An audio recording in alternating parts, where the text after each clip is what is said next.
Magandang tanghali po sa lahat mga kapatid. Andito po tayo ngayon sa may Montasa Park.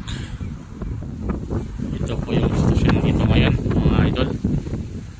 Malakas po yung bugso ng hangin.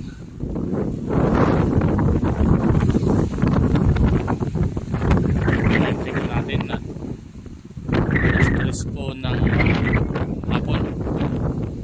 So matapos pong bombahin ng Iran yung kuta ng mga Amerikano dito kagabi. So ito naman po yung sitwasyon dito. So far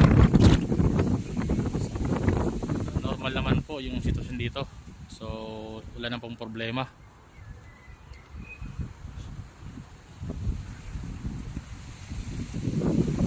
Normal na po yung takbo ng buhay dito ngayon. Hopefully hindi na po masundan yung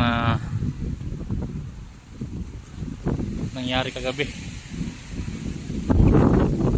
So malakas po yung bugso ng hangin.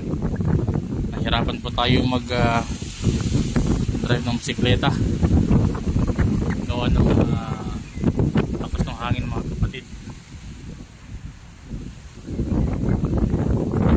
Sana hindi na po maulit yung nangyari kagabi na pinaulan po ng missile ng Iran yung American base dito sa Doha, Qatar, at maging payapa na po ang sitwasyon kahit saang bansa. Kasi ang lubos po na nahihirapan sa mga ganong sitwasyon mga kapatid ay tayo po na mga civilian, at tulad nating OFW na yung pamilya natin sa Pilipinas, sila po yung lubos na natatakot sa ating sitwasyon dito. Pero so far mga kapatid, normal na po yung sitwasyon dito sa Doha, Qatar.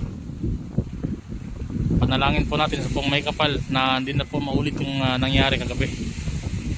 So ito po yung sitwasyon dito ngayon sa may Montasa Park. Malakas po yung bugso ng hangin. At ang current heat index po dito sa Doha ngayon mga kapatid ay umaabot po ng 44. So mainit po talaga. So hanggang dito na lang po. Maraming salamat sa inyong panood. Mabuhay mga kapatid. Ingat po tayong lahat.